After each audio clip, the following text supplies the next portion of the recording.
दोस्तों इस वीडियो में हम लोग त्रिभुज का क्षेत्रफल निकालना सीखेंगे।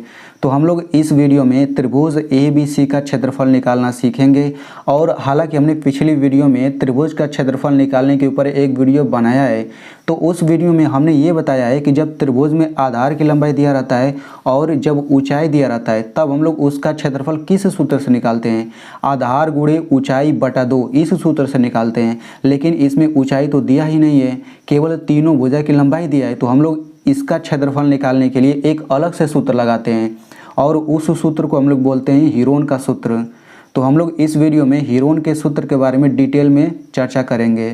तो जब त्रिभुज में तीनों भुजा की लंबाई दिया रहता है तो हम लोग हीरोन के सूत्र का प्रयोग करके उसका क्षेत्रफल निकालते हैं। ठीक है, तो हम लोग इसका क्षेत्रफल निकालेंगे और वीडियो के लास्ट में ये जो आपको त्रिभुज दिख रहा है इसका क्षेत्रफल आप लोग खुद निकाल पाएंगे। अभी हो सकता है आपको ये कठिन लग रहा हो, लेकिन इसका क्षेत्रफल आप लोग खुद निकालेंगे। लेकिन सबसे पहले आपको ये समझना पड़ेगा, तभी जा करके आप निकाल पाएंगे। तो इस त्रिभुज का क्षेत्रफल निकालने के लिए हमें सबसे पहले सूत्र को समझना पड़ेगा। तो चलिए हम लोग सबसे पहले सूत्र को समझ लेते हैं। तो देखिए सूत्र क्या होता है। तो अगर त्रिभुज आपको ऐसे दिया गया है, तो जब त्रिभुज दिया है उसमें तीनों भुजा की अगर आपको लंबाई दिया गया है, जैसे इस भुजा की लंबाई A से दिखाएंगे, इसको B से दिखाएंगे इस भुजा की लंबाई को, और इस भुजा की लंबाई को C से दिखाएंगे। तो देखिए त्रिभुज का क्षेत्रफल क्या होता है, ये पूरा बड़ा सा रूट रहेगा yes, yes minus A, yes minus B, yes minus C। अब ये जो सूत्र आपको दिख रहा है, हम लोग इसी सूत्र का प्रयोग करके किसी भी त्रिभुज का क्षेत्रफल निकाल सकते हैं। बस हमें उस त्रिभुज की तीनों भुजा की लंबाई बस हमें दिया रहना चाहिए। ठीक है, तो इसमें यस क्या चीज़ है हम उसे भी समझेंगे बाद में, लेकिन सबसे पहले देखते हैं ABC क्या है। तो ABC त्रिभुज की भुजाओं की लंबाइयाँ हैं, मैंने आपको पहले ही बता दिया है। ABC त्रिभुज की भुजाओं की लंबाइयाँ है और इसमें यस जो है, यस को हम लोग बोलते हैं अर्ध परिमाप। यानी कि अर्ध मतलब आधा होता है, परिमाप मतलब चारों ओर की दूरी, यानी कि चारों ओर की दूरी का आधा ही अर्ध परिमाप होता है। ठीक है, तो यस बराबर होता है, यस को ही हम लोग अर्ध परिमाप कहते हैं। यस बराबर होता है A plus B plus C पूरे का बटा 2। ठीक है, तो तीनों भुजा को जोड़ेंगे तो ये चारों ओर की दूरी हो गई, और पूरे का बटा 2 कर देंगे। आधा का मतलब बटा 2 होता है, तो पूरे का बटा 2 करेंगे तो इस तरह से अर्ध परिमाप इतना निकल जाता है। अब इस सूत्र का प्रयोग करके चलिए हम लोग अब जो त्रिभुज हमने देखा था उसका क्षेत्रफल निकाल लेते हैं। तो देखिए हमें त्रिभुज ABC का क्षेत्रफल निकालना है। तो इसमें तीनों भुजा की लंबाई दिया गया है। यहाँ इस बिंदु से लेकर यहाँ तक की दूरी पूरा 10 सेंटीमीटर है, यहाँ से लेकर यहाँ तक की दूरी पूरा 14 सेंटीमीटर है, और यहाँ से लेकर यहाँ तक पूरा 12 सेंटीमीटर है। यानी कि इस त्रिभुज में तीनों भुजा की लंबाई दिया गया है, तो हम लोग इसका क्षेत्रफल निकाल सकते हैं हीरोन के सूत्र से। ठीक ना, यहाँ पे मैं आपको बता देना चाहता हूँ, ये जो क्षेत्रफल का ये जो सूत्र है इसी को हम लोग हीरोन का सूत्र कहते हैं। ठीक है, अब इस सूत्र को हीरोन का सूत्र क्यों कहते हैं, तो देखिए हीरोन एक व्यक्ति का नाम है, यानी कि हीरोन एक गणितज्ञ थे और उन्होंने इस सूत्र को बताया था, इसीलिए इस सूत्र को हीरोन का सूत्र कहते हैं। ठीक है, तो इसका उपयोग करके कैसे हम लोग इसका क्षेत्रफल निकालेंगे। तो देखिए सबसे पहले हम लोग ABC मान लेते हैं। तो हम लोग A बराबर यहाँ पे 10 मान लेते हैं, A बराबर हम लोग 10 मान लेते हैं, और B बराबर हम लोग यहाँ पे 12 मान लेते हैं, और C बराबर हम लोग 14 ले लेते हैं। तो यहाँ पे आप लोग समझ लीजिए, मैंने A बराबर 10 लिया, B बराबर कितना लिया 12 लिया, C बराबर 14 लिया। आप ABC किसी को भी मान सकते हैं, आप A बराबर 12 ले सकते हैं, B बराबर 10 ले सकते हैं, C बराबर 14। ठीक है, आपकी मर्जी, A बराबर 14 लें, B बराबर 12, C बराबर ये, मतलब ABC कोई भी आप मान सकते हैं, इसमें कोई दिक्कत नहीं, हर तरीके से आंसर सेम आएगा।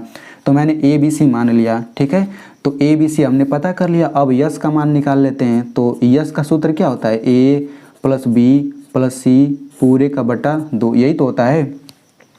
तो चलिए अब हम लोग निकाल लेते हैं, सभी का मान रख लेते हैं। तो A का मान क्या है, A बराबर 10 है, तो हम A की जगह पे यहाँ पे 10 रख लेते हैं, प्लस B की जगह पे 12 प्लस C की जगह पे 14, और ये पूरे का बटा 2 हो जाएगा। तो यहाँ से यस बराबर क्या हो जाएगा, यहाँ पे सभी को जोड़ लेते हैं। तो 10 12 कितना हो जाएगा 22, और 22 में 14 जोड़ेंगे कितना हो जाएगा, ये हो जाएगा 36 और बटा 2।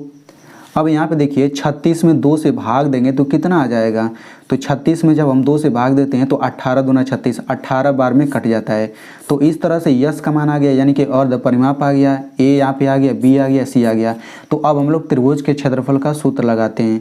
तो हम लिखेंगे त्रिभुज ABC का क्षेत्रफल बराबर, तो अब हम लोग वही हीरोन का सूत्र लगा देते हैं। तो क्या होता है, यस यस माइनस ए, यस माइनस बी और यस माइनस सी। तो चलिए इसी में सभी का हम लोग बारी बारी से मान रखते हैं। तो यहाँ पे यस के जहाँ पर भी यस दिखे वहाँ पे 18 रखेंगे, तो यहाँ पे 18 हो जाएगा। फिर कोष्टक लगा लेते हैं 18 इस यस की जगह, फिर माइनस इस ए की जगह क्या रखेंगे 10 रखेंगे, तो ये हो जाएगा 10। फिर कोष्टक इस यस की जगह पे रखेंगे कितना 18, माइनस बी की जगह क्या रखना है 12 और इसके जगह हो जाएगा 18 माइनस इस सी के जगह पे क्या रखना है 14 रखना है, तो यहाँ पे आप 14 रख लीजिए।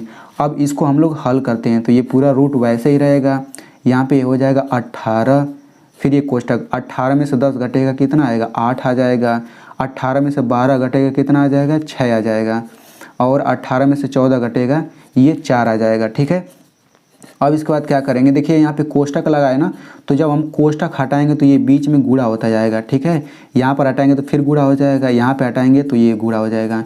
तो देखिए जब भी त्रिभुज में तीनों भुजा की लंबाई दिया रहता है, यहाँ पे आप लोग ध्यान से समझिएगा एक चीज़ कि यहाँ तक तो जो है ना सभी बच्चे लगा लेते हैं, इसके बाद गलती करना शुरू कर देते हैं। तो यहाँ तक तो सभी लोग कर लेते हैं, इसके बाद जो है सबसे महत्वपूर्ण है, तो आप लोग इसे ध्यान से समझिएगा। ठीक है, अब से जो मैं बोलने जा रहा हूँ उसे आप ध्यान से समझिए। तो देखिए कैसा भी आपको त्रिभुज रहे, अगर त्रिभुज में तीनों भुजा की लंबाई दिया गया है तो जब भी आप उसको हल करेंगे हीरोन के सूत्र से तो इतना 4 गो संख्या आएगा, 1 2 3 4, 4 संख्या है कि नहीं। तो जब भी आप निकालेंगे तो 4 संख्या आएगा, तो जब 4 संख्या आएगा तो आप चारों संख्या का बारी बारी से अभाज्य गुणनखंड करेंगे। ठीक है, यहाँ पे जब भी आप इस तरह से करेंगे तो 4 संख्या आएगा, तो आपको चारों संख्या का अभाज्य गुणनखंड करना है। तो यहाँ पे 18 है ना, तो हम लोग 18 का यहाँ पे अभाज्य गुणनखंड कर लेते हैं।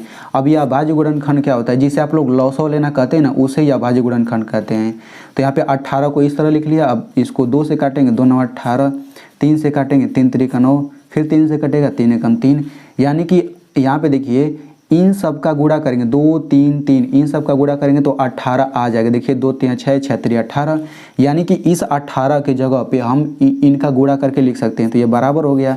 अब वैसे ही करिए, इस 18 के जगह पे लिखेंगे 2 गुणा 3 गुणा 3, मतलब इन्हीं सब का गुणा मैंने कर दिया। तो देखिए इन सब का गुणा करेंगे तो 18 तो आ ही जाएगा। अब ये 18 की जगह पे हमने इतना रख दिया। अब यहाँ पे गुणा है तो गुणा लिखिए। अब 8 का हम लोग अभाज्य गुणनखंड करते हैं, तो यहाँ पे 8 लिख लीजिए। तो 2 चौक 8, 2 दूना 4, 2 एकम 2, यानी कि 8 को हम लोग 2 का 3 बार गुणा करके लिख सकते हैं। तो 2 गुणा 2 गुणा 2 इतना हो गया। अब वैसे ही 6 का अभाज्य गुणनखंड करिए, तो यहाँ पे मैं 6 ले लेता हूँ। 2 3 6, 3 एकम 3, यानी कि 6 को 2 गुणा 3 लिख सकते हैं। तो यहाँ पे गुणा हो जाएगा 2 गुणा 3। ठीक है, अब लास्ट में 4 बचा, तो 4 का हम लोग अभाज्य गुणनखंड करते हैं, तो ये हो जाएगा 2 दूना 4, 2 एकम 2, तो 4 को 2 गुणा 2 लिख सकते हैं, 2 गुणा 2। ठीक है, तो आई होप आप लोग इतना भी कर लेंगे। अब इसके बाद हम लोग क्या करेंगे, देखिए अब इसके बाद हम लोग जोड़ा बनाते हैं। अब जोड़ा कैसे बनाते हैं, मतलब देखते हैं एक ही संख्या 2 बार आना चाहिए। तो देखिए यहाँ पे 1 2 यहाँ पे है, 1 2 यहाँ पे है, ठीक ना। तो 2 यहाँ पे 2 बार आया है, तो इसका 1 2 बाहर निकलेगा यहाँ पे, फिर आप गुणा लगा दीजिए। ठीक है, अब यहाँ पे 1 2 यहाँ पे आया है, 1 2 यहाँ पे, तो इन दोनों 2 में से 1 2 फिर बाहर निकल जाएगा, मतलब रूट से बाहर निकल जाएगा। अब यहाँ पे देखिए यहाँ पे 2 एक बार है, यहाँ पर 2 एक बार है, तो यहाँ से भी 1 2 बाहर निकल जाएगा। अब यहाँ पे देखिए यहाँ पे 1 3 है, यहाँ पे 1 3 है, तो ये 2 बार 3 है ना, तो यहाँ से 1 3 बाहर निकल जाएगा। अब यहाँ पे देखिए 2 अकेले बचा, अगर इसके साथ में एक और 2 अगर कोई बच जाता तो 1 2 बाहर निकल जाता। ठीक है, यानी कि यहाँ पे एक रूल आपको समझ आ रहा है कि जिसका जोड़ा बन जाता है वो तो कड़ी से बाहर निकल जाता है, और जिसका जोड़ा नहीं बन पाता है वो कड़ी के अंदर ही रह जाता है। ठीक है, तो इस 2 का जोड़ा नहीं मिल पा रहा है, इस 3 का भी जोड़ा नहीं मिल पा रहा है, तो ये कड़ी के अंदर ही रह जाएगा, 2 गुणा 3। ठीक है ना, तो अब क्या करेंगे, इन सब का गुणा कर लीजिए। तो 2 दूना 4, 4 दूनी 8, 8 तरीका ये 24 हो गया। और यहाँ पे ये रूट के अंदर गुणा कर लेते हैं, 2 3 6, तो इस तरीके से इसका क्षेत्रफल 24 रूट 6 आ गया। अब देखिए क्षेत्रफल जब भी हम निकालते हैं ना तो मात्रक के ऊपर 2 घात रहता है, यानी कि ये सब सेंटीमीटर में दिया है लंबाई, तो हम क्या करेंगे यहाँ पे सेंटीमीटर लिखेंगे और यहाँ पे 2 घात ऊपर लगा देंगे। ये 2 घात लगाना जरूरी है। अगर ये सब भुजा की लंबाई मीटर में रहता तो हम यहाँ पे मीटर लगा देते हैं, फिर यहाँ पे 2 घात लगाते हैं, तो इस तरह से इसका क्षेत्रफल इतना आएगा और यही आंसर हो जाएगा। अभी आप लोग एक चीज़ और समझ लीजिए, तो मैंने आपसे बताया था कि जब भी आप लोग इस तरह से त्रिभुज का क्षेत्रफल निकालेंगे तो यहाँ पे 4 संख्या आएगा। तो हम लोग यहाँ पे एक चीज़ समझ लेते हैं थोड़ा अच्छे से। मान लेते हैं कि हमने त्रिभुज में जो होता है घटा करके हमने इतना ला दिया। मान लेते हैं यहाँ पे 10 आ गया, गुणा 6 आ गया और 3 आ गया और यहाँ पे 5 आ गया। मान लेते हैं घटा करके इतना 4 संख्या आता है ना, हमने ये बीच वाला स्टेप उठा लिया है क्योंकि इसके बाद बच्चे गलती करते हैं, मैंने इसीलिए ये वाला स्टेप उठाया है। तो आप क्या करेंगे, जो मैंने रूल बताया था कि यहाँ पे जो संख्या इसका अभाज्य गुणनखंड करेंगे तो 10 का अभाज्य गुणनखंड करिए तो 2 5 10, 5 एकम 5, यानी कि हम लोग इस 10 के जगह क्या लिखेंगे 2 गुणा 5 लिख देंगे। 2 गुणा 5, यहाँ पे गुणा गुणा लिखिए। अब यहाँ पे 6 आ गया तो 6 का अभाज्य गुणनखंड करते हैं तो 2 3 6, 3 एकम 3, यानी कि 6 के जगह पे 2 गुणा 3 लिख देंगे। अब इसका अभाज्य गुणनखंड करेंगे ना तो देखिए 3 है तो 3 का अभाज्य गुणनखंड ये 3 ही रहेगा, तो ये हम 3 के जगह पे 3 ही लिखेंगे गुणे। अब 5 है तो 5 का अभाज्य गुणनखंड 5 ही होगा, तो ये 5 लिखिए। अब हम लोग क्या करेंगे, जोड़ा बनाएंगे। तो देखिए यहाँ पे 1 2 है, यहाँ पे 2 है, तो इन ये 2 2 बार आया ना तो 1 2 बाहर निकलेगा कड़ी से बाहर, फिर गुणा। अब यहाँ पे देखिए 3 एक बार, यहाँ पे 3 यहाँ पे, तो 3 2 बार आया ना तो 1 3 बाहर निकल जाएगा। यहाँ पे 1 5, यहाँ पे 1 5, तो 5 2 बार तो 1 5 यहाँ पे बाहर निकल जाएगा। अब देखिए रूट के अंदर कुछ बचा ही नहीं, यानी कि जब रूट के अंदर कुछ भी नहीं बचता तो रूट गायब कर देते हैं बस। अब यहाँ पे 2 3 6, 6 5 30, तो इस तरह से क्षेत्रफल कितना आ जाएगा 30 सेंटीमीटर स्क्वायर। तो बस मैंने यहाँ पे मेन चीज़ ये बताया है कि रूट में अगर कुछ भी नहीं बचता तो हम लोग यहाँ पे रूट को गायब कर देते हैं। तो आई होप आपको यहाँ तक बहुत ही अच्छे से समझ आ गया होगा। अब आप लोगों को मैं यहाँ पे सवाल दे देता हूँ, तो आप लोग इस त्रिभुज का क्षेत्रफल निकाल करके कमेंट में ज़रूर बताइएगा। इस भुजा की लंबाई 8 सेंटीमीटर है, इस भुजा की लंबाई 6 सेंटीमीटर और इस भुजा की लंबाई 10 सेंटीमीटर। तो अगर आपको ये वीडियो अच्छे से समझ आ गया है तो आप लोग इस वीडियो को अपने दोस्तों के साथ ज़रूर शेयर करिएगा, क्योंकि उन्हें भी ये अच्छे से समझ आ जाएगा।